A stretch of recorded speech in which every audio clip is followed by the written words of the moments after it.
¿Qué está pasando con la Suprema Corte de Justicia de la Nación? ¿Qué pasa con el presidente López Obrador que se lanza contra la Corte? Hoy tenemos un México muy polarizado y la Corte se ha vuelto esta especie de punching bag, de manzana, de discordia entre ambos bandos. Por un lado, para el presidente, qué peligroso, son enemigos, están provocando un golpe de Estado técnico, lo dijo ayer. Y por otro lado, para la oposición es la salvaguarda, es la protección, es el contrapeso frente al poder. Hoy día le aprecio a uno de los mejores analistas políticos, electorales en este país, a Luis Carlos Ugalde, que esté aquí con nosotros. Luis Carlos, un gusto verte. Bienvenido a este espacio. ¿Cómo estás? Luis, el gusto es mío como siempre. Muchas gracias. Oye, yo me acuerdo que hace varios años en Integralia ponías algunos límites que puede llegar a tener el populismo y uno de los límites era justamente la Suprema Corte de Justicia de la Nación. Al presidente le queda pues un año para la elección y poquito más para terminar su mandato. Pero ¿frente a qué estamos? ¿Estamos ya cruzando este límite, Luis Carlos? ¿Qué ves con este pleito? Hay dos líneas rojas en los populismos que cuando se cruzan ya no hay retorno. Uno es el Instituto Electoral y el otro es la Corte. Okay.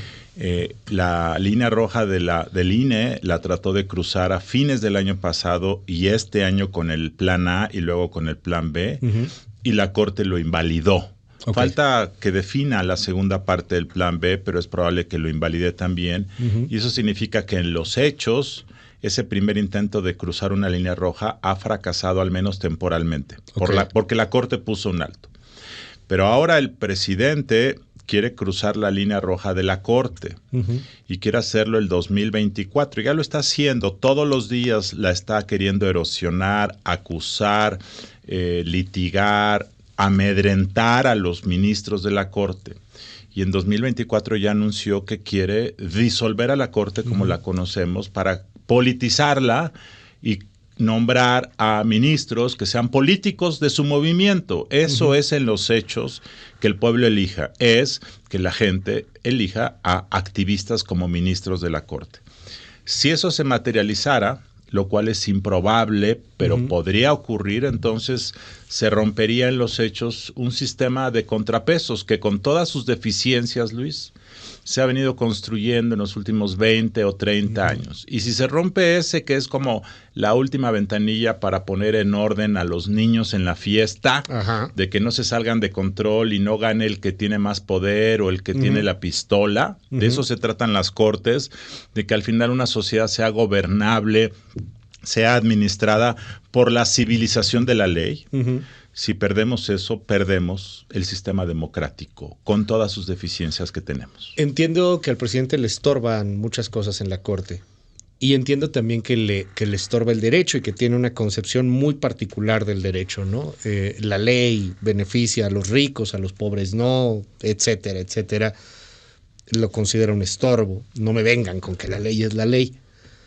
Pero del otro lado no hay también ya una exageración al considerar a la Corte no solamente un contrapeso, sino como un opositor al gobierno, a la falta de opositores reales, porque ni el PRI, ni el PAN, ni el PRD, ni MC, los que tendrían que ser políticos opositores, pues parece que estaban haciendo su chamba o han logrado obtener simpatías. No, del otro lado también hay una exageración. ¿Qué ves con la oposición y la visión que tienen de la Corte? La Corte tiene que ser un guardián discreto de la Constitución, pero efectivo y firme. Y la Corte no debe estar litigando sus decisiones, como lo está haciendo hoy López Obrador, que hace 20 minutos en su mañanera empezó a decir que un fallo de desechamiento de la Corte respecto a un asunto de 2018 demostraba que la ministra Piña y los demás ministros son corruptos. Son los corruptos. Entonces, la Corte... Los jueces tienen una frase muy popular que siempre dicen que ellos hablan a través de sus sentencias. Hay quien contradice eso diciendo que en un entorno como el actual, los jueces, los ministros deben salir a explicar lo que hacen, porque si no, el único que explica es el adversario, que en este caso es López Obrador. Yo, sin embargo, sigo pensando que la Corte debe ser discreta, pero firme. Creo que en este periodo de Norma Piña, la Corte está siendo discreta y firme. Es decir, salvo el sainete de hace 3 semanas de Norma Piña, que le mandó un mensaje de WhatsApp al presidente de la Corte que me pareció desafortunado, imprudente y torpe, creo que en general su comportamiento ha sido firme, correcto, y el de los demás ministros también. Yo no los he visto dando entrevistas con Luis Cárdenas, sí, aunque todos quisiéramos que la dieran, pero no lo hacen Luis Carlos. Entonces, yo creo que ese es el papel. Ahora, quiero resaltar una distinción. Sí. López Obrador empezó a decir que la Corte estaba putrefacta y que estaba dando un golpe de estado técnico hasta que inició el periodo de Norma Piña hace 4 meses. Durante los primeros 4 años, cuando Arturo Saldívar era presidente de la Corte, el presidente deslizaba de repente acusaciones, decía que la Corte podía caminar, cuestionaba, pero nunca hubo un enfrentamiento, nunca, Luis. No solo eso, en 2021, con el apoyo del gobierno y de Morena, se hizo una reforma al Poder Judicial que fue aprobada por unanimidad. El gobierno le dio permiso a Arturo Saldívar, presidente de la Corte, que él negociara el contenido de esa reforma para combatir la corrupción del Poder Judicial. Y se aprobó. Entonces, ¿qué pasó para que de repente el presidente diga que la Corte es un nido de corruptos? Lo que pasó, Luis, es que la Corte empezó a decidir asuntos postergados por Arturo Saldívar, que al presidente le incomodan. Y reitero, lo que está a discusión es si queremos un gobierno al que se le pueda decir no, o queremos un gobierno que haga lo que le plazca simplemente porque dice que representa al pueblo. Yo en lo personal creo que cualquier país se beneficia cuando tiene un gobierno con contrapesos. ¿Que eso significa que tardas más en hacer tus cosas? Sí. ¿Que eso significa que tu Tren Maya, en lugar de hacerlo en 3 años, lo vas a hacer en 6 años? Sí. Porque justamente lo que la democracia busca es que las decisiones de gobierno no afecten derechos de grupos, de personas, de minorías, de mayorías. Y eso significa que cada decisión que hace el gobierno tiene que estar sujeta a restricciones, a leyes, a interpretaciones. Y por eso los gobiernos democráticos, por supuesto que hacen las cosas más lentamente, pero al final con el beneficio de que se respetan más los derechos de la mayoría. Este ha sido un gobierno estridente. El presidente es muy estridente. El presidente es un tipo que confronta demasiado, es un tipo que polariza también, pero no sé si sea un tipo que viole la ley o un gobierno que termine por violentar la ley. Vemos lo que está pasando con el INAI, ¿no? Y el Senado de la República, y están las obligaciones, y ya tienes que nombrar un comisionado para el INAI. Yo platicaba hace poco con algunos comisionados y excomisionados, y ponía este ejemplo, que a lo mejor es un poco escatológico, medio de mal gusto, dirían algunos, pero creo que lo narra bastante bien. Tú te acordarás, en las redes sociales hace un par de años, hubo un meme muy famoso que era de un gnomo, que estaba así enojado el gnomo y decía, "Oblígame, perro", ¿no? Estaba enojado. Bueno, yo les decía lo mismo, ¿no? A ver, ya vino un mandato de la Corte, de los juzgados, el Senado tiene que nombrar a un comisionado y le vale. Y les meten una multa de 10,000 pesos y les vale. Lo he visto en el Senado, en el Congreso, pero no sé si en el presidente, Luis Carlos. O sea, son muy estridentes, son muy lo que sea, pero pareciera que, salvo este tipo de cuestiones, no violentan la ley o sí la violentan. Yo creo que hay 2 dimensiones de posible violentación a la ley. Una es la operación cotidiana del gobierno, que está obligado a cumplir una serie de normas que efectivamente hacen más lento el funcionamiento de las cosas, pero están ahí justamente para atarle las manos al rey, para hacer que haya controles administrativos, para que haya cumplimiento de requisitos, para que, por ejemplo, tú antes de construir una presa o una planta eléctrica o una carretera, estás obligado a presentar un plan ejecutivo en donde tú digas cuál va a ser tu flujo de ingreso, cuál va a ser tu ganancia, cómo se va a fondear, dónde están los permisos ecológicos. Bueno, este gobierno desde el primer día ha evadido esos permisos y como quien vigila eso es la Secretaría de la Función Pública, la Secretaría de Hacienda. Ha habido una suerte de complacencia interna y por lo tanto es probable que cuando termine este gobierno, y la Auditoría Superior de la Federación ya lo ha dicho en muchas auditorías, descubramos que hubo una serie de violaciones a la normatividad interna que merecen responsabilidad administrativa. También ha habido decisiones que dañan el patrimonio del Estado, decisiones como la cancelación del aeropuerto, que se tomaron con conocimiento de que no hacía sentido económico. Entonces, esa es una cosa. Ahora, en casos visibles, políticamente notorios, ha violado el presidente abiertamente la ley. Hasta ahora, al final, cumple el mandato de la norma. Pero yo lo veo, Luis, ya con la tentación, eso me preocupa, de que en algún momento diga, pues yo no le voy a hacer caso a la Corte. Y eso que es el desacato abierto de una sentencia de la Corte, pues nunca se ha presentado en la historia moderna de México, y no tenemos instrumentos políticos para poder poner a un presidente a obligarlo a que cumpla con un mandato de la Corte. Digo, uno de los casos más evidentes es lo que ha violentado con respecto al apoyo a sus corcholatas o el apoyo a sus candidatos.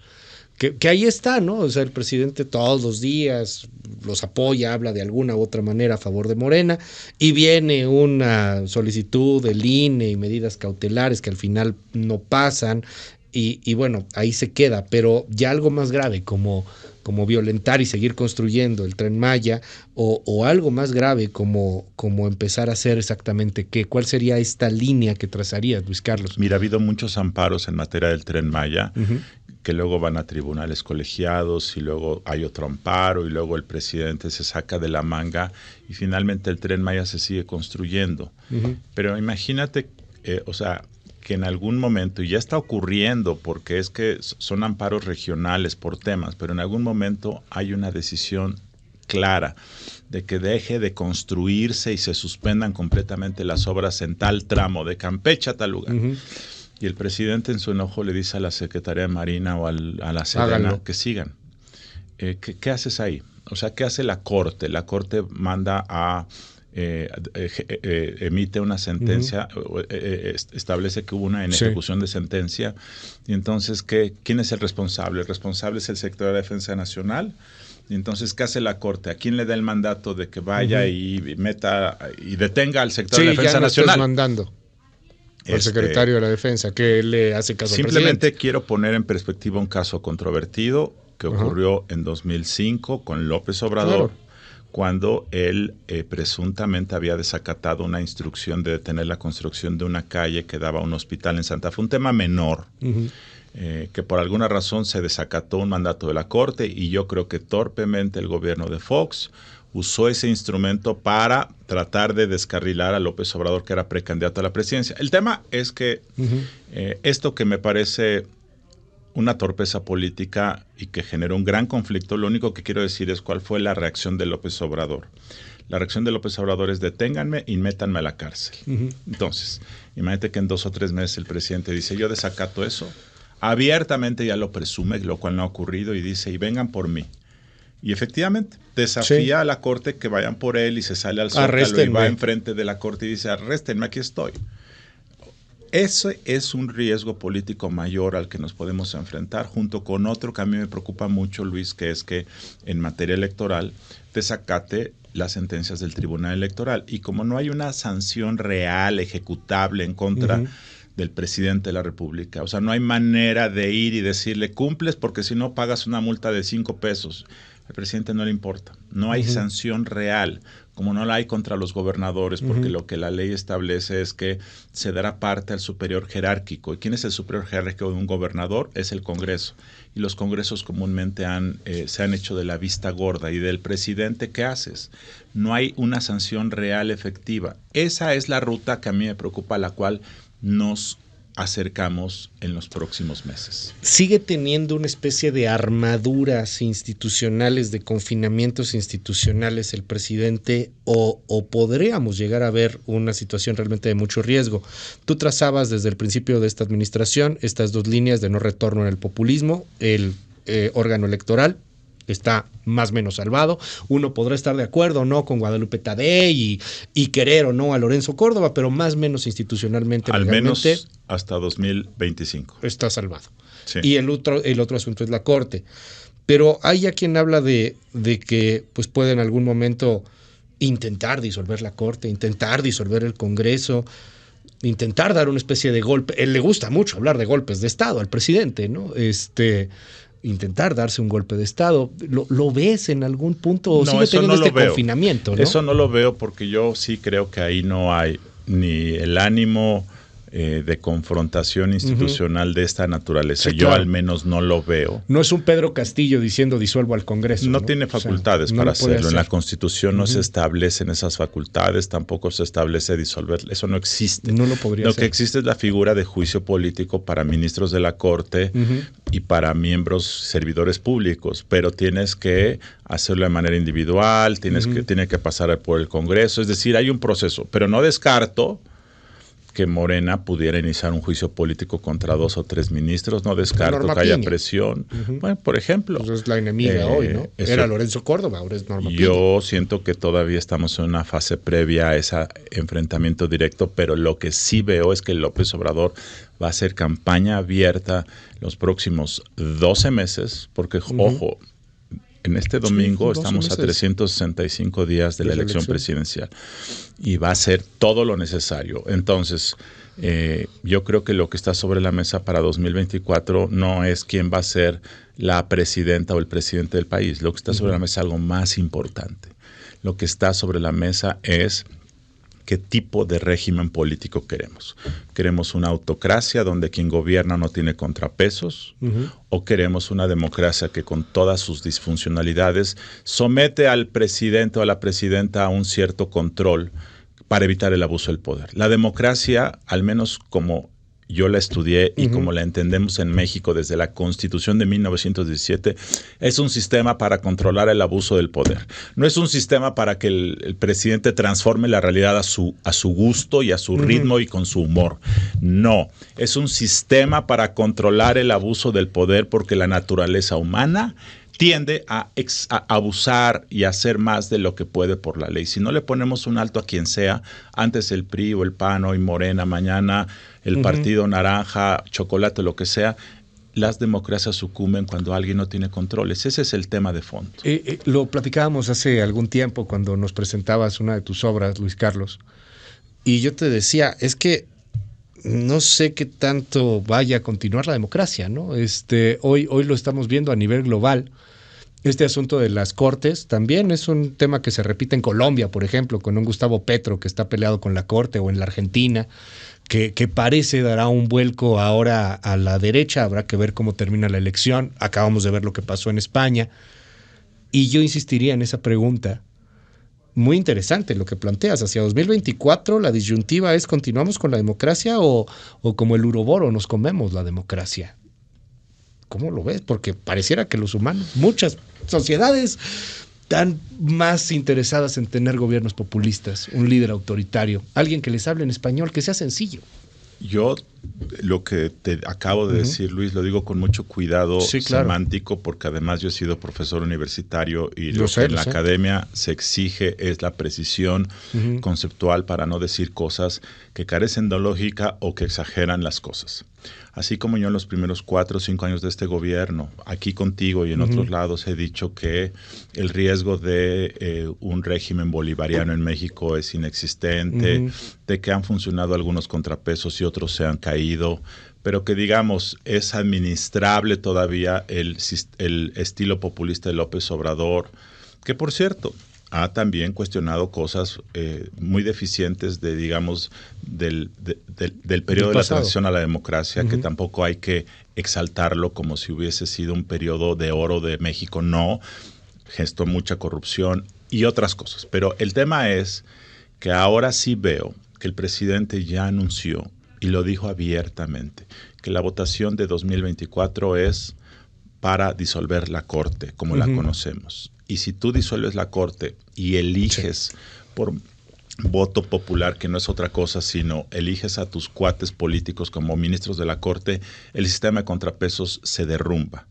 Y si el gobierno obtiene esa mayoría calificada en septiembre del próximo año, además va a aprovechar el tiro para reformar al INE, y yo creo que incluso para convocar un Congreso Constituyente.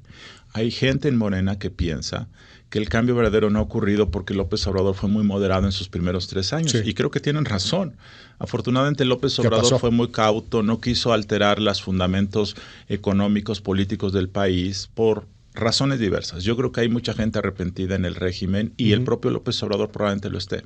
Pero si obtiene la mayoría calificada, este país sí va a cambiar de rumbo, sí va a modificar la estructura económica y política y vamos a socavar las bases de una democracia de pesos y contrapesos. Vamos a socavar las bases para someter al control deficiente incluso que hoy tenemos, pero cierto control al Poder Ejecutivo, y entonces vamos a entrar a una suerte de sistema autocrático. Así va a ser y depende del voto de la gente. López Obrador ya puso la baraja sobre la mesa y creo que ese es el tema de fondo. El populista necesita, el populismo, mejor dicho, necesita este líder populista porque hoy vemos que se va el presidente, ¿no? Ya esto también, como lo señalas, esta izquierda bolivariana, esta dictadura, este asunto que viene de un sector de la oposición también muy radical, que de pronto se exagera muchísimo, pues no se ve al menos hacia el 2024. Creo que el 2024 tendremos otro presidente o presidenta, pero ¿puede continuar una transformación sin un López Obrador? Si López Obrador gana la mayoría calificada dentro de un año, López Obrador se va a meter a la cocina del próximo gobierno. Si López Obrador gana la mayoría calificada, va a decir que él obtuvo el mandato de hacer la transformación de fondo. Y el 1 de septiembre va a presentar la iniciativa para disolver a la Corte como la conocemos, para desaparecer al INE e incluso para un Congreso Constituyente que redacte una nueva Constitución. Si eso ocurre, entonces el nuevo gobierno que toma protesta 3 días después, el 1 de octubre, va a iniciar ya con una agenda política trazada por López Obrador. López Obrador va a designar a todos los candidatos a senadores y diputados. El nuevo presidente o presidenta, en caso que gane Morena, no va a tener el control del Congreso, lo va a tener López Obrador. Y si se le da la mayoría calificada, quien va a gobernar al menos el primer trienio es López Obrador. Si gana la mayoría calificada, la agenda va a depender de López Obrador.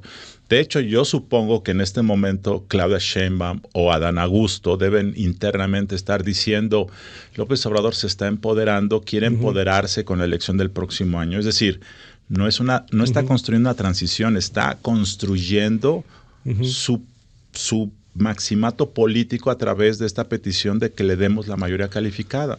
Y eso le haría a Sheinbaum un gobierno muy incómodo, porque 3 años tendría que estar navegando para administrar las peticiones de López Obrador como el gran guardián moral de la Cuarta Transformación. Seguiría siendo el presidente hasta y el hombre que más llegue la poderoso. elección intermedia y ella pudiera a lo mejor maniobrar y tener un Congreso propio, bueno, una Cámara de Diputados. Entonces, esto creo además que genera el empoderamiento de un posible maximato de López Obrador, al menos durante 2 o 3 años. Pero esta mayoría calificada, Luis Carlos, ¿la ves? Porque sería algo así como que tuviera más votos a favor de la 4T que cuando él ganó como presidente, para tener la mayoría en el Senado al menos. Yo no la veo, Luis, yo veo que es muy improbable que eso ocurra, porque yo creo que, aunque hoy es más probable que Morena retenga la presidencia, hoy, a lo mejor en 5 meses, cuando haya candidato de oposición, cambian las cosas y yo creo que se van a nivelar los números. Sí, claro. Pero hoy se ve que Morena puede retener la presidencia.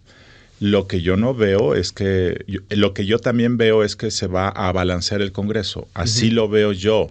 Es natural que ocurra, siempre y cuando la oposición sea capaz de poner sobre la mesa este debate de lo que está en juego. Es controlar el exceso y el abuso del poder. Es tener una sociedad donde se respetan los derechos, donde el gobierno hace su chamba, pero la sociedad también tiene mecanismos de defensa. Eso es lo que está en juego. Hay que explicarlo de manera didáctica, empática, y yo creo que es improbable, pero tampoco debemos descartar un escenario en donde por alguna razón de repente se genera un tsunami en la sociedad. Un segmento de la sociedad se vuelve apática, se desespera, no participa, y el régimen y sus bases de apoyo se empoderan por alguna razón, por algún suceso. Por ejemplo, una guerra político-comercial con Washington, que López Obrador aproveche para desatar las pasiones nacionalistas, que amenace con salirnos del TEMEC por sanciones arancelarias, un ejemplo, y que eso detone una exaltación social que genere un tsunami. En esas condiciones no hay que descartar esa posibilidad, que yo veo improbable. Generar conflicto en la sociedad, parte del manual populista, que nos peleemos, que nos dividamos. Acabamos de ver algo el domingo en esta manifestación en la Suprema Corte de Justicia de la Nación, a favor de la Suprema Corte de Justicia. Marcharon pues algunos miles de ciudadanos y fueron y quitaron el plantón que tenían ahí los seguidores del presidente López Obrador, que obviamente al ser seguidores del presidente detestan a la Corte. Hubo ahí un agarrón. Hoy veo los comentarios de gente que apoya a estos ciudadanos y que aplaude que hayan quitado el plantón, y otros que también, bueno, pues los consideran como unos violentos. Fue un enfrentamiento, fue unos agarrones, fue unos empujones. ¿Esto puede escalar, Luis Carlos? Por supuesto que puede escalar. Tú imagínate que el domingo alguien hubiera sacado una pistola, hubiera dado un disparo y hubiera habido un herido. Eso puede ocurrir en cualquier momento, Luis.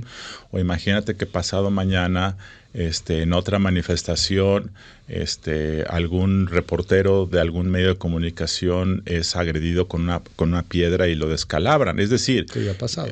No ha ocurrido afortunadamente, pero se está gestando el caldo de cultivo para que vayamos hacia esa ruta. Entonces, sí, yo te diría que hay las buenas noticias para quienes nos escuchan y se den un buen sorbo de café. Hay 2 o 3 buenas noticias con lo cual me gustaría concluir esta grata charla. La primera buena noticia es que con todas sus deficiencias hay un sistema de contrapesos que sigue haciendo su chamba. Está el INE, está la Corte, está el Tribunal Electoral, están algunos órganos reguladores. 2, como en la Cámara de Diputados el gobierno no tiene mayoría, eso ha impedido que algunas decisiones drásticas, destructivas hayan florecido. 3, López Obrador va a concluir su mandato y físicamente hablando se va a ir, lo cual me parece que es una buena noticia. 4, la persona que sea presidenta o presidente de México tendrá que haber tenido más votos en las urnas. A lo mejor la campaña es desigual, a lo mejor el gobierno abusa de su posición, pero tendrá que haber más votos de uno para que haya eso. Esas son algunas buenas noticias, pero en medio de eso tenemos a un gobierno muy exaltado, a un presidente que emocionalmente no se quiere ir. Físicamente se va a ir, pero emocionalmente no se quiere ir, y eso va a generar todo el caldo de cultivo para que la elección del próximo año acabe en pleito. Y si acaba en pleito, creo yo que lo que López Obrador va a buscar es que el nuevo gobierno inicie en pleito. No hay mejor cultivo para el maximato moral de López Obrador que un gobierno nuevo que inicie peleado con la oposición. Si el nuevo gobierno, sea de Claudia, de Adán o de Marcelo, hiciera las paces en los primeros meses de su gobierno con la oposición, en ese momento la figura de López Obrador se desinfla. El maximato moral de López Obrador requiere que siga el pleito, y él lo va a inducir desde mi punto de vista para lograr ser ese guardián moral de la Cuarta Transformación. Un honor tenerte aquí en este espacio, Luis Carlos Ugalde. Mil gracias. Gracias. Y bueno, pues estamos atentos ahí a los reportes y te seguimos en Integral. Gracias, Luis. Buenos días.